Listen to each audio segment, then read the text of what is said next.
अस्सलाम वालेकुम दोस्तों। कभी आप लोगों ने ये सोचा है, ये जो बेकारी दिन में काफी बार आप लोगों के सामने आते हैं डिफरेंट मकामात पर, डिफरेंट सिचुएशंस के अंदर। कभी आप इनको पैसे दे देते हैं, तो कभी आप हाथ बांध के चले जाते हैं। यहाँ पर एक बात सोचने को मिलती है, आखिर इनके पीछे मासूमियत है या फिर एक छुपी हुई माफिया। पाकिस्तान के हर शहर में, चाहे छोटा शहर हो या बड़ा शहर हो, हर मौके पर और हर मकामात पर आपको ये भिखारी मिलते हैं। अब जो बात मैं करने वाला हूँ वो आपको शौक कर देगी। कभी आपने ये सोचा है, ये जो भीख मांग रहे हैं ये नेचुरल नहीं है? कभी आपने ये सोचा हो, ये जो पैसे हम भिखारियों को देते हैं ये आखिर में जाते कहाँ पे हैं? क्या ये पैसे वाकई में जरूरतमंद लोगों की मदद करते हैं, या फिर इसके पीछे छुपा हुआ एक धंधा है जिसको सपोर्ट किया जा रहा है, या फिर अनजाने में आप एक ऐसे धंधे को सपोर्ट कर रहे हैं जो इंसानियत के खिलाफ एक जुर्म है? आज इस वीडियो के अंदर मैं आपको दिखाऊंगा इस बेगर्स माफिया का असली चेहरा, एक ऐसा सच जो आपकी नींद उड़ा देगा, एक ऐसा धंधा जो करोड़ों रुपए कमाता है, बच्चों की मासूमियत और लोगों की हमदर्दी का फायदा उठाता है।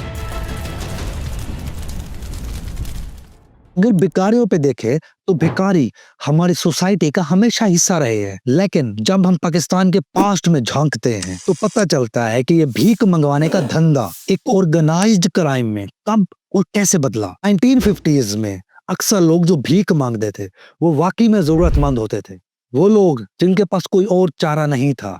लेकिन धीरे धीरे ये एक प्रोफेशन बन गया। 1980s तक आते आते ये एक ऑर्गेनाइज्ड ग्रुप्स के अंदर बदल गया और 1990s तक ये मुकम्मल माफिया ग्रुप बन चुका था। आज एशियन ह्यूमन राइट्स कमीशन के मुताबिक पाकिस्तान में 2 से 25 मिलियन लोग भिखारी हैं। ये हमारी आबादी का 2.5% से 11% तक है। देखने में ये एक शॉकिंग नंबर है। यूनाइटेड नेशंस के मुताबिक पाकिस्तान की टोटल 49% पॉपुलेशन गुर्बत की लकीरों से नीचे रहती है। 31% नौजवान बेरोजगार है, जिसमें से 51% खवातीन और 16% मर्द शामिल है। इन कंडीशंस के अंदर भीख मांगना एक आसान रास्ता दिखता है।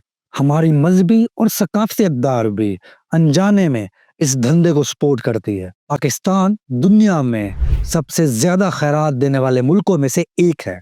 पाकिस्तान की जीडीपी का 1% से ज्यादा चैरिटी में जाता है और 98% पाकिस्तानी जरूरतमंदों की मदद करते हैं। मज़ारों पर लोग इस अकीदे से पैसे डालते हैं कि हमारी दुआएं कबूल होंगी, लेकिन क्या उनको पता है कि उनके ये पैसे कहाँ जा रहे हैं? लाहौर, कराची, इस्लामाबाद, रावलपिंडी, पेशावर, क्वेटा, हर जगह ये माफिया फैल चुका है। यूनिसेफ के मुताबिक पाकिस्तान की 45% आबादी 18 साल से कम बच्चों की है। ये बच्चे भीख मांगने के लिए आसान शिकार बन जाते हैं।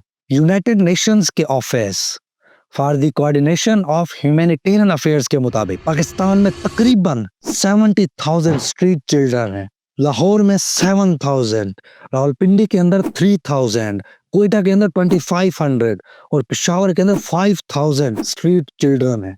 अब सवाल ये है, लोग इस बिजनेस में क्यों जाते हैं? क्योंकि जाहिर सी बात है, हर बिजनेसमैन का ये ख्याल होता है कि वो जिस बिजनेस में जाए वहां पे प्रॉफिट आना चाहिए।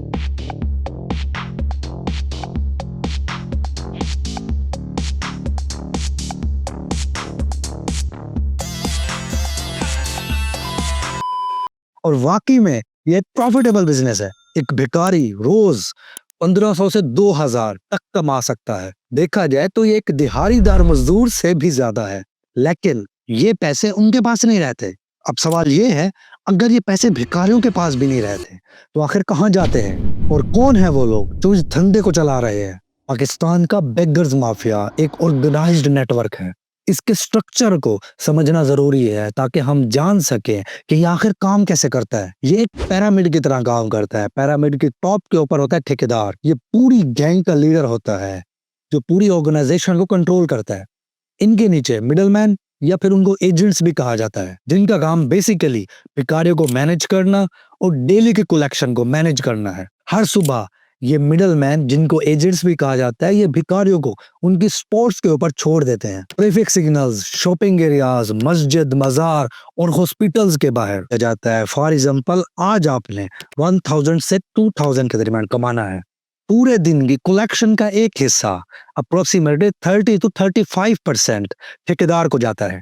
अगर कोई भिखारी अपना टारगेट पूरा नहीं करता तो उसके साथ मारपीट की जाती है, उसको भूखा रखा जाता है। लाहौर में पुलिस ने फरवरी 2025 में 902 भिखारियों को अरेस्ट किया, 840 मर्द और तकरीबन 50 औरतें थी। लेकिन ये सिर्फ छोटा सा हिस्सा है एक इंडस्ट्री का। रावलपिंडी में एंटी बैगिंग स्क्वाड सीटीपी के मुताबिक पकड़े गए लोगों में से 84% प्रोफेशनल्स बैगर थे, जिसमें से 60% लोग बिल्कुल सेहतमंद और परफेक्ट थे। सिर्फ 20% डिसेबल और 20% ड्रग एडिक्ट थे। फरवरी 2021 में रावलपिंडी के अंदर ट्रैफिक पुलिस ने तकरीबन 1300 लोगों को अरेस्ट किया। कराची पाकिस्तान का सबसे बड़ा शहर है, बैगर माफिया का वहां पे स्ट्रॉन्ग होल्ड है। 2010 में सिर्फ कराची से 2000 बच्चे किडनैप हुए। रोशनी हेल्पलाइन चैरिटी के फाउंडर मोहम्मद अली के मुताबिक इन बच्चों में से जो किडनैप होते हैं,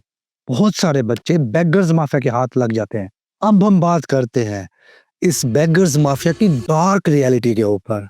वो है बच्चों की एक्सप्लॉयटेशन। बच्चों को किडनैप किया जाता है या फिर खरीदा जाता है या फिर रेंट पे लिया जाता है या फिर ये हद हो जाती है कि उनको उनके पेरेंट्स से छीन लिया जाता है, फिर उन्हें बेगर्स रिंग के अंदर डाल दिया जाता है। मोहम्मद अली जो फाउंडर हैं रोशनी हेल्पलाइन चैरिटी के, उनके मुताबिक इन बच्चों के सर मुंडवा दिए जाते हैं, उनके सर पे टैटू बनाए जाते हैं या फिर निशानात लगा दिए जाते हैं।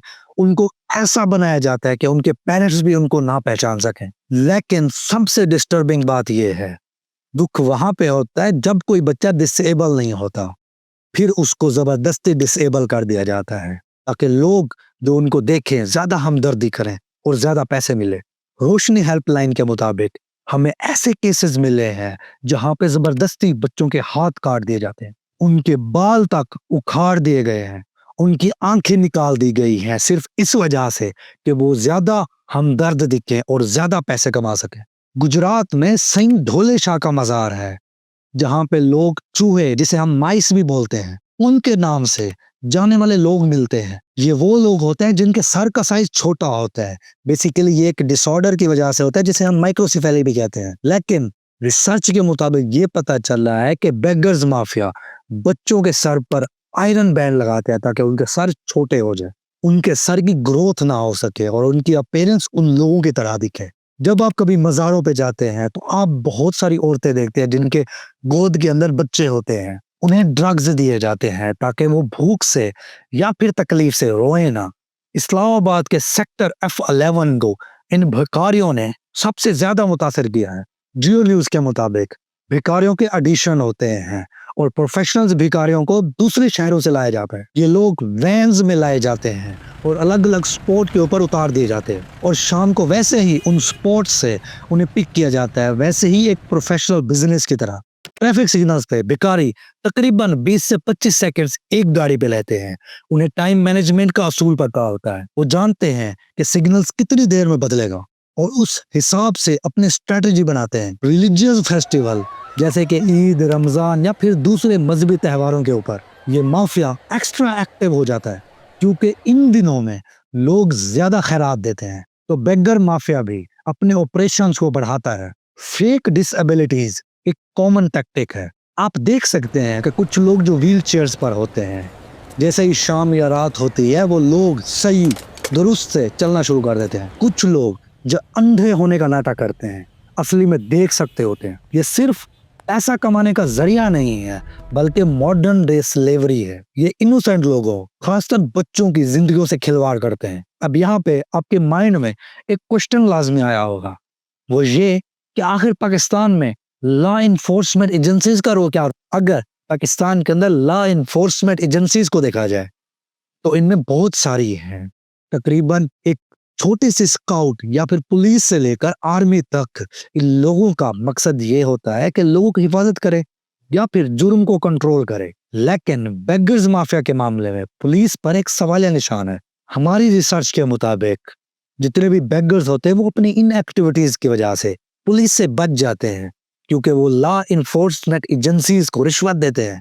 क्योंकि पुलिस ऑफिसर्स पर ऊपर से कोई भी प्रेशर नहीं होता कि वो इन भीख मंगवाने लोगों के ऊपर क्रैकडाउन करें। ये माफिया इतना ताकतवर है कि पुलिस भी इनसे डरती है।